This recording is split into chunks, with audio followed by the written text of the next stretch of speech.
Alright, how we doing, folks? Rich Van Tassel with you, giving you the game picks for now week 6 of the NFL season. Of course, we are recording audio for Get Live Radio. I'm going to do these in 2 parts instead of the usual 3 because you have 7 of the 1 o'clock games and then 5 of the afternoon and, of course, the night games.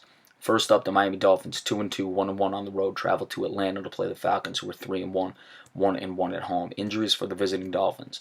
Devontae Parker, wide receiver, doubtful. Byron Maxwell, cornerback, questionable. For the Falcons, Mohamed Sanu, wide receiver, Courtney Upshaw, defensive tackle, and Jermaine Grace, linebacker, are out. Matt Bryant, the kicker, is questionable. Matt Bryant is a very good kicker in this league, so that is something to keep an eye on if he's unable to go. The guy simply does not miss. With this game, Jay Cutler, he hasn't been as terrible as far as the turnovers as you would like. He's still throwing some bad ones. He does only have 3 interceptions, but he's thrown some just bad incompletions. The offense is really not clicking with Cutler, and I would expect there to still be the problems in this game. Atlanta coming off their bye week. You don't have Devontae Parker. Well, he's doubtful. I'm expecting him not to go. He's their leading wide receiver. I expect Atlanta to control the game with Devontae Freeman and Tevin Coleman. Matt Ryan a little high in the turnovers. Let's see if he throws one in this game. There may be some pressure on him. Miami's defensive line is pretty good. Julio Jones is yet to find the end zone. Let's see if Atlanta can finally get him in the end zone in this game. That secondary, though, for the Atlanta Falcons is coming along nicely under Dan Quinn. Of course, he was the defensive coordinator when Seattle developed their Legion of Boom out there with that secondary, so I expect some turnovers. I expect Atlanta to pull away late. Devontae Freeman and Tevin Coleman control the clock. They get Julio Jones in the end zone. Miami's forced to press, and they're not able to. And Atlanta comes away with the victory in this game. I like 31-17 in favor of the Atlanta Falcons. The San Francisco 49ers, 0-5, 0-3 on the road, make a cross-country trip with a 1 o'clock start time to play Washington, who's 2-2, 1-1 at road, 1-1 at home. Washington coming off their bye week. Injuries for the visiting 49ers: Reuben Foster, linebacker; Adrian Colbert, cornerback; Eric Reed, safety; Dakota Watson, linebacker; and Akello Witherspoon, cornerback, are all questionable. For the Washington Redskins, Josh Norman is out. Rob Kelly, the running back; DeShazier Everett, the safety, are doubtful, and Trent Williams, the offensive tackle, questionable.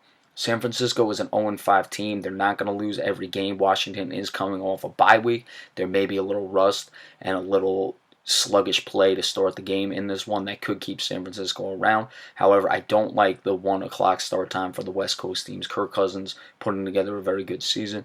I expect the offense to click. I'd like to see if Carlos Hyde continues to get a bulk of the carries for San Francisco. He's been playing very well, had some fumble issues, and of course Breda, the backup, has been playing well also. So let's see if that's something that San Francisco develops with their running game. Brian Hoyer, very high in the incompletions, almost 80 on 194 passes, 4 touchdowns, 4 interceptions. I don't expect the offense to stick around. Pierre Garçon may have a good game for the 49ers without Josh Norman, but in the end, Washington is too good of a team to lose this game against the San Francisco 49ers at home. It's probably going to be a little difficult at first, but I'm liking a score of 24-17. San Francisco's offense is just not going to be able to keep pace, and Washington's defense, even without Josh Norman, has played very well this season. The Chicago Bears, 1-4, 0-2 on the road, travel to Baltimore to play the Ravens, who are 3-2, 1-1 at home. Injuries for the visiting Bears: Willie Young, linebacker, is an IR out. John Timu, a linebacker, is also out. Marcus Wheaton, the wide receiver, is doubtful. Horonis Grasso, center, and Nick Kwiatkowski, a linebacker, are questionable. For the Baltimore Ravens, Matt Skura, center, is out. Danny Woodhead, the running back, is also an IR out. He's done for the season. The rest are questionable. Jalen Hill, cornerback; Max Williams, tight end; Anthony Levine, senior.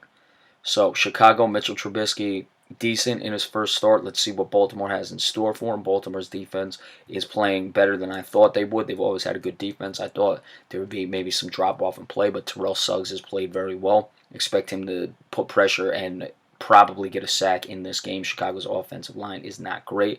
I'd like to see if Alex Collins can continue with a good pace for Baltimore. If they find that running game, this could be a very interesting team. Joe Flacco does have 6 interceptions to only 4 touchdowns this year. He's over 50 incompletions on 144 passes. So that running game is critical to Baltimore to help Joe Flacco not put so much pressure on him. It's not really that Joe Flacco is a bad quarterback or can't do things or is mistake prone, as some people may think. But when you're not running the ball very well, it forces him to throw the ball a lot. They love the downfield passing, and that's why you have the high interception numbers.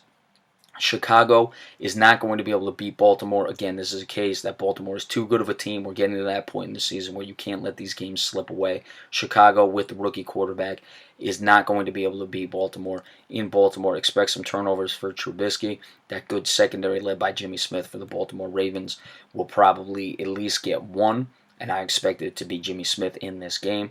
Baltimore offense doesn't come along that well, but they don't need much against Chicago's offense. It'll be 24-14 in favor of the Baltimore Ravens.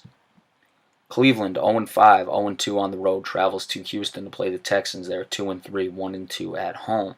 Injuries for the visiting Browns. Sean Coleman, offensive tackle. Kenny Britt, wide receiver, are questionable. James Burgess, the linebacker, is doubtful. For the Houston Texans, Ben Heavey, linebacker, Corey Moore, safety, Jordan Todman, running back, are out. Of course, J.J. Watt is done for the season. Jonathan Joseph, cornerback, Bernard Rick McKinney, linebacker, are questionable. You have some serious defensive injuries. Also, Whitney Merciless for Houston is out for the season as well.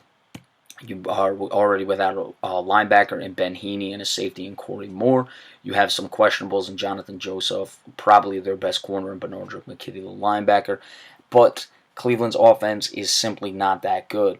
Expect Hogan to get the start for Cleveland. DeShone Kizer, that experiment has failed. 3 touchdowns to 9 interceptions. You got to sit him down and not ruin his confidence anymore. Deshaun Watson playing very well. On the other hand, 55 incompletions, a little high. Does have 12 touchdowns, however, to only 4 interceptions. And he's shown in those games against New England, also in Tennessee, he's been able to get the ball up and down the field. Houston, I worry a little bit with the defensive injuries. Let's see if Cleveland tries some new wrinkles with that new quarterback in the game. Maybe it'll be more professional. Hogan should be a bit more experienced than you have with DeShone Kizer and a bit more polished. They may be able to put up some points. Houston, though, is not going to lose this game. Deshaun Watson will make the plays necessary. I'm liking 27-17, the Houston Texans over the Cleveland Browns. The Detroit Lions, 3-2, 2-0 on the road, travel to New Orleans to play the Saints, who are 2-2, 0-1 at home. Injuries for the visiting Lions. Paul Warrilow, the linebacker, is out. The rest are questionable. Kenny Golladay, wide receiver. Dwayne Washington, running back. Ezekiel Ansah, defensive end. TJ Lang, guard. For the Saints, Alex Anzalone, linebacker, is an IR out. The rest are questionable. Willie Snead, wide receiver. Terron Armstead, offensive tackle. Andrews Pete, offensive tackle. So, Detroit, they come off a tough loss last week. They really didn't come to play against the Carolina Panthers. Can they rebound against a New Orleans Saints team that is quietly and probably surprisingly 2-2? It's going to be a tough hill to climb for the New Orleans Saints to win that division. Drew Brees, no interceptions, 8 touchdowns, less than 50 incompletions on 152 passes, playing very well. Of course, Adrian Peterson is not there anymore. He was traded to the Cardinals. Mark Ingram will pick up a bulk of the carries. He's just a little over, that is, of 4 yards per carry. Let's see where the bulk of the carries, if they'll be able to establish that running game.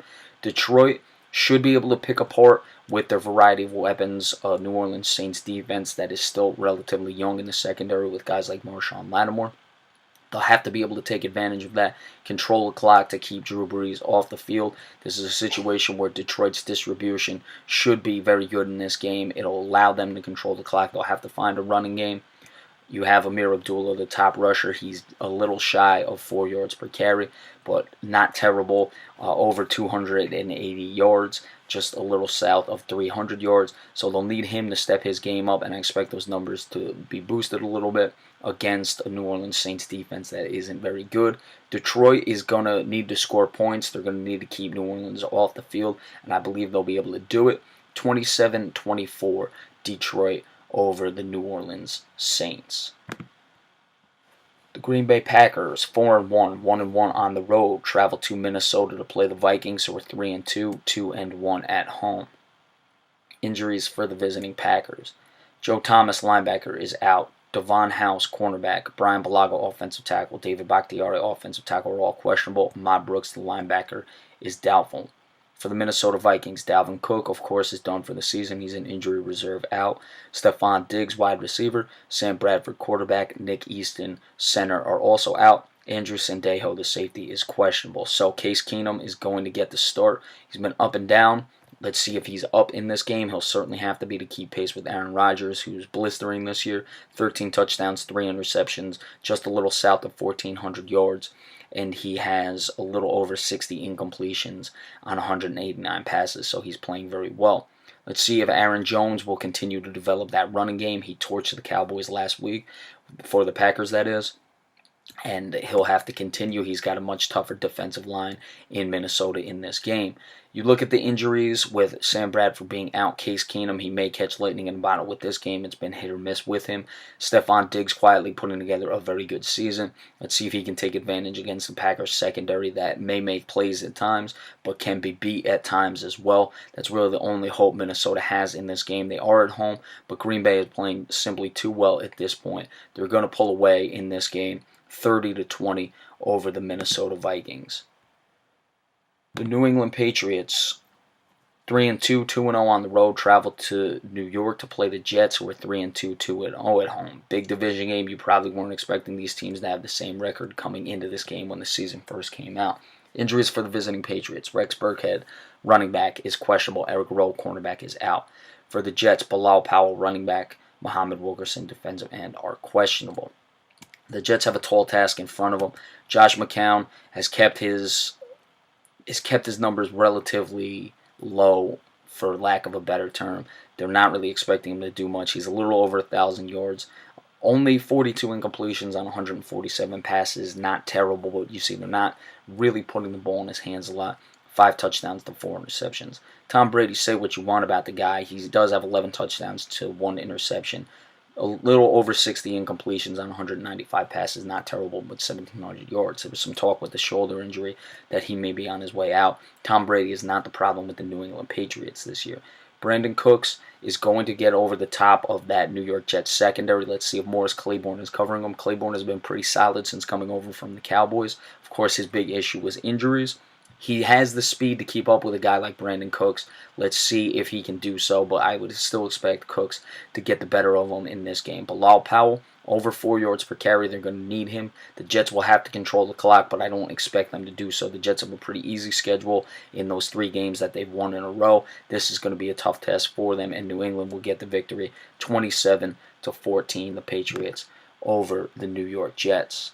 Alright, so that is it for the early games. We will be back in a little bit to give you the late games. Again, doing this in 2 parts for Week 6 of the NFL season. Be sure to stay tuned. Thank you.